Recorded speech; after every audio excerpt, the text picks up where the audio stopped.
Some dog owners use electric collars, not pictured here, to train the animals. Photo Getty Chris Green 22 hours Wednesday, November 22, 2017. The Scottish government is under increasing pressure to ban the use of electric dog collars after more than 10,000 people backed the move.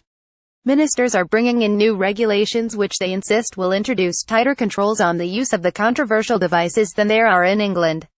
Any training or control device that can inflict pain on an animal, from which it has no means of escape, should not be used. SSPCA Chief Superintendent Mike Flynn. Electric collars are used by dog owners and trainers on animals with serious behavioral problems, but charities and campaigners say they are cruel and should be banned outright. It has been estimated that up to 500,000 people across the UK use the collars, which can provide shocks lasting up to 30 seconds. More than 10,000 people have signed a petition created a week ago by Conservative politicians Maurice Golden, which calls for the Scottish government to outlaw the devices.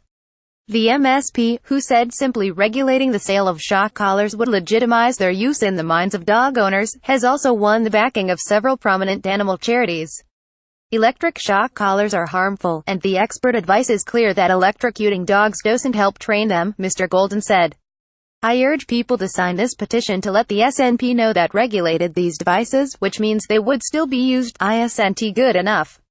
Welsh Ban, spokesman for the Kennel Club, said the Scottish government's decision to press ahead with regulation was extremely disappointing, adding that this would be expensive and flew in the face of scientific evidence about the harm the devices could do. SSPCA Chief Superintendent Mike Flynn added any training or control device that can inflict pain on an animal, from which it has no means of escape, should not be used.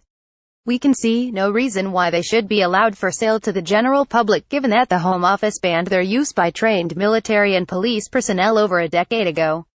Electric dog collars have been banned in Wales since 2010, where their use can result in a fine of up to £20,000 or up to 6 months in jail. A Scottish government spokeswoman said, "We are determined to introduce strict regulations on the use of electronic training aids. Our plans will limit the use of stimulus collars to a small number of qualified, professional trainers. This approach is designed to help prevent the euthanasia of dogs with serious behavioral problems, which may not respond to other forms of training." In news, http://cnews.co.uk